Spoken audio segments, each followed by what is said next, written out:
Good morning, y'all. I gotta come laughing today for real. Let me tell y'all, I'm gonna just be honest. I came in here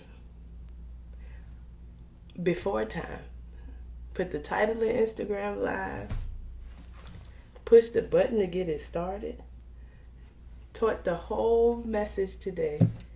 And I looked and I said, I am not on live. I don't know what happened. To me, it's so funny, but guess what? Like, at this time, I would be done.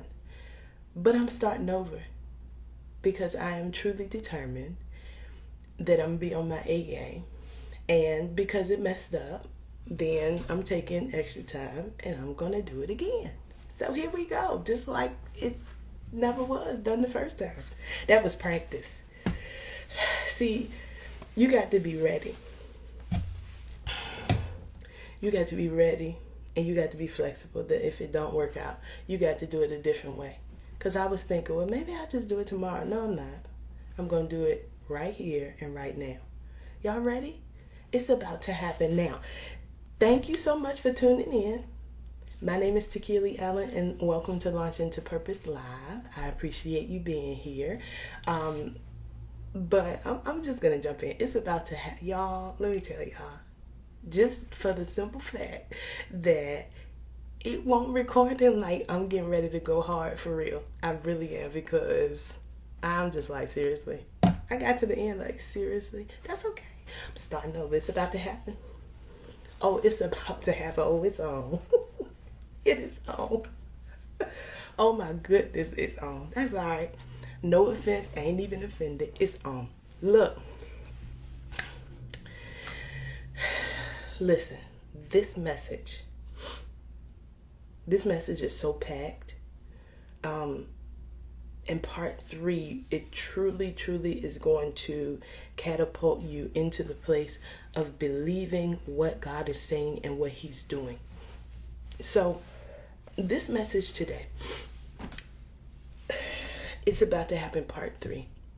The Lord said that the church is getting ready to be unleashed. And that includes you, my friend. You are the church. You're getting ready to be unleashed. And you're getting ready to be unleashed in your purpose. And I'm so excited about it. And I just want to take a moment because before I dive into that part, I want to really zero in or shine the light just on an area that you may be dealing with. The reason I'm bringing this up is because I just can't believe I'm the only one who would go through this or feel this. I believe that there are other people too. So I want to jump into just this part. I believe that, like me, God has given you a vision for your life and a promise for your life. Whether it has been in dream form, whether He has spoken it to you, whether you just have this prompting inside of you that says, God, you're calling me. Even if, my friend, even if you don't know exactly what it is and you don't have all the details. Like there is something that throughout the years and the months has been groaning in you. It's been just pressing you and you know something is in there. You know you're called to do something, to say something, to be something, to change something. And so often, in your prayer time or your walk with God, He may shine that light on that area and say a little bit more to you. This is what I'm calling you to. This is what your life's going to be like. And because of that, my goodness, because it's so big, because the promise is so big and the vision is so big, and maybe what He's calling you to is so grand and it looks nothing like where you are now. But because it's so big and massive, and because it's so big and massive, you begin to come into this phase where you can see it. Like you can just see the reality of it. It can show up at any moment. But the issue is that it doesn't. And while you wait, you feel the groanings. While you wait, you feel the stretching of your patience and the stretching of your faith. And so there's this war within you, in a sense, whether you will stay and truly believe God for what he said and what he promised for your future, or if it becomes too much to bear. Because sometimes during that waiting period, you continue to go through things in life that try to squeeze the promise out of you. It tries to abort that promise. It tries to abort the vision for your life. Truly it does. And sometimes you wonder, is it even worth it to hold on? Is it worth it to hold on? Should I just forget it all? Is this thing ever gonna happen? And it's just like a woman who gets pregnant, and the joy of the pregnancy and the vision of her having that child, and her husband being there with her and them enjoying that child, and they plan the things they're going to do, what they're going to call them, and how they're going to love that child. But in the process of things, the woman is stretched. She has to go through hormonal differences and changes so that her body can prepare for the coming of that child. But even through that process, the stretching and pain and things that she goes through is a reality and a reminder to her, and sometimes comes to knock that vision out of her head of the joy of having that child. And in the meantime, while she's going through that, the reality that the child is not yet there sets in every single day. And so it has been for you, I just believe, because it had been like that for me, that I could see a true promise. I could see the vision. It would be like God would tell me, this is what you're going to do. And I could see it. And this was years ago. He says, I want you to get started doing these things. And so I did. And I'm thinking, all right, let me go ahead and get started, get it prepped and prepared. Because he said that he's going to open the doors, and these things are going to be utilized. Well, it's been years. And through those years, it's been stretching, and it's been wondering, and it's been changes. And I'm like, wait a minute. You remember you told me this. When is it going to happen? I just believe I'm not the only one. That it's you too. And so this is the thing. It's going to happen. It's about to happen. Hear the word of the Lord. He said, you must be on guard. Be ready. Everything that I told you to do to prepare for this time, I want you to get it. To prepare for this time. Now, you didn't know when the time was, but he's letting you know everything I told you to do to prepare for this time. He says, take it back out, take it off the shelf, and dust it off. This is the second time that he done told us this. Take it back out. Take it off the shelf, dust it, get the dust off, baby. You're not keeping it up there no more. God is serious. Take that thing back out. Dust it off, take it off the shelf, get it ready, open it up, read it again. He says, because this next move involves you. Isn't it so amazing that the things that God prepares has to do with us? What is man that he's so mindful of us? But he says this next move involves you. God said, and you shall be the awakening to the world. Oh my goodness. Oh, this is big. And this is good. He said, you shall be the awakening to the world. And he says, go wake up the world that your arrival has come. My friend, I could take this and throw it right at this camera. Go wake up the world that your arrival has come. He ain't playing. The kingdom of heaven is here, and it is within you, my friend. I believe that during this next move, God's getting ready to stir up the kingdom with us and highlight us on the kingdom within us, and begin to educate and give us knowledge and understanding on activating the kingdom with us. That is just what I believe is going to happen. I can see it. I can see it. He said, the kingdom of heaven is here, and it's within you. The answer to the world's problems has always been in you. Did you not know that you were thought about? that you were formed and that you were birthed into this world with a purpose, that God so intricately thought in detail about you, that he purposed you to do something specific in this world to solve a problem, because he knew problems would come. So he already created the solution, which was you. Put the answer within you for you to solve the issue. Do you know if you had not been born, the issue would not have been solved? This is why the spirit of abortion and murder is prevalent and desires to kill children, because of the power, the gift of purpose. It darkens our eyes so that we cannot see how valuable the purpose of God within us is. But this is why that spirit loves to kill. Because if you kill them off, then it won't be solved. If you kill them off, then it'll be a delay in solving that issue. And it may be that the next generation may have to come along and take care of it. But did you not know that he thought of you like that? Just want to let you know, just in case you didn't. The answer to this world's problems has always, always, always, always, always been in you. Always been in you. Now it's about to be unlocked, my friend. I just want you to do like this. Get your key, put in that lock. I think we need to turn it this way to unlock it. I think we need to turn it. Y'all just don't even, just unlock it. Whatever way your key turned to unlock that door, go ahead and unlock it. Because it's about to be unlocked. God says, so stand in position. Here we go again.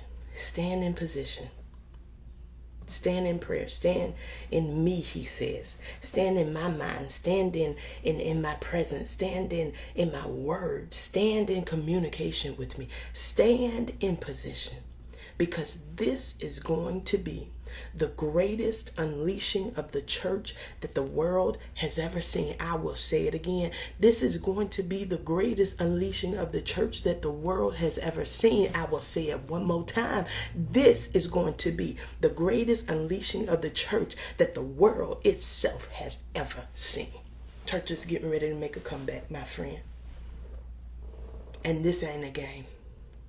This is not a game. He says the day is about to break and you, the church, are going to burst forth. I want to leave you with John 14:12.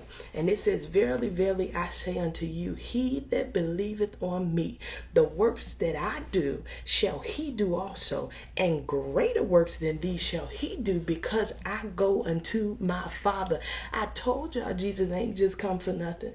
He ain't say, oh, well, I'm going to go to my Father because I just want to go there. No. He went to his Father so that the Holy Spirit and the gifts and the kingdom could be implemented in you, where he could live in you, and you would be the new temple, because he had a job for you to do. It was always your purpose. It was always the key within you, the kingdom within you, the divine appointment within you to solve a specific problem at a specific time. Look at David. Look at Esther. These are the keys that we hold. This is the value that we have, that nobody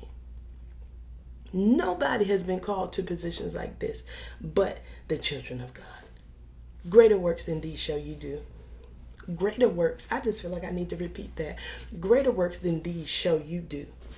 Greater works than these shall you do. Greater works than the works that he even did shall you do. He says, because I go into my Father. Because I go into my Father, he says, my children are big in number. They're massive. They're going to do greater works. I was just one. But the church itself together is many. Greater works shall you do. The Lord said, in the last days, it shall come to pass. In the last days, he said, I'm going to pour out my spirit upon all flesh. And your sons and daughters shall prophesy, and your young men shall see visions, and your old men shall dream dreams. And on my servants and on my handmaidens I will pour out my spirit, and they shall prophesy. He said, and I will show wonders in the heavens above and signs in the earth beneath. And this is the time that we're in. And he's going to show the signs and wonders through you. You're going to be the one to see visions. You're going to, ooh, I love it, to see visions. The vision of our future. Don't you know we have power enough to see the vision of the future of what God has and be able to carry that thing out. Visions and dream dreams. Joseph dreamed a dream. I like that. He dreamed a dream. He dreamed a dream. I can't even compare it to a vision. He dreamed something that God wanted to implement out of heaven, to institute in the earth, to solve a problem of an issue with famine and the lack of food. It was a dream, but the dream was a reality that existed in the heavens that he needed to implement in the earth. Jacob dreamed this thing, he dreamed, oh God, who Jesus, he dreamed the seed of this institution of, how do you even put it into words? Jesus, of a solution and an answer that God wanted to implement. He just ain't go to sleep and just dream that cows was jumping over the moon. He dreamed a dream. He dreamed, you know how we have we have dreams within us about the future and about something. It's almost like he dreamed something that was tangible, but in dream form. He dreamed a instruction. He dreamed something right out of the mind of God himself. He dreamed something deep. He dreamed something tangible, although spiritual. He dreamed a dream. And that's what many of you are going to do, dream a dream. And I believe that you're going to begin to dream right out of the mind of God. And I could just see even now the plan, the blueprint, the know-how that he's going to show you. And I just see it even like he shows it to you. He takes you in it. He begins to break it apart and to show you exactly what it is that needs to come and be implemented, and why you are the person to dream this dream, because he's going to use you to carry it out. Ain't it amazing that Joseph dreamed this dream, but he was the one who could interpret the dreams. And so God gave him a strategy to interpret and therefore implement. By the time he got to the place where there was a famine, he had the solution that was required to solve it. Jacob dreamed a dream, and you're going to dream a dream. And some of you are going to see visions, and some of you shall prophesy. All of this has to do with pushing us into the future, to build a future that is of the kingdom, that has the solutions of the kingdom. Jacob dreamed a dream. You're going to dream dreams. I'll say it again. You're going to see visions. You shall prophesy. And greater works shall you do, because he went to his father. It's about to happen. Stand in position. This is going to be the greatest unleashing of the church that the world has ever seen. We're getting ready to solve massive problems. We're getting ready to dream dreams, see visions, and prophesy. And guess what? We're not just going to leave it there. Then he's going to take us into it where we can begin to implement it. to solve problems. I'm talking about kingdom solutions. I'm talking about answers that nobody has ever seen before. How did they come up with this solution? I'm sure when Joseph dreamed that dream or interpreted the dream that Pharaoh had, it's amazing. I'm sure they looked at him like, oh my goodness. Not only did you interpret it, but you have the solution to it as well. We're in a crisis. That's why I say it don't make sense for God to launch his church during a crisis. But why not? We're the ones with the solutions. Makes perfect sense to me. If nobody stands up in the crisis continues.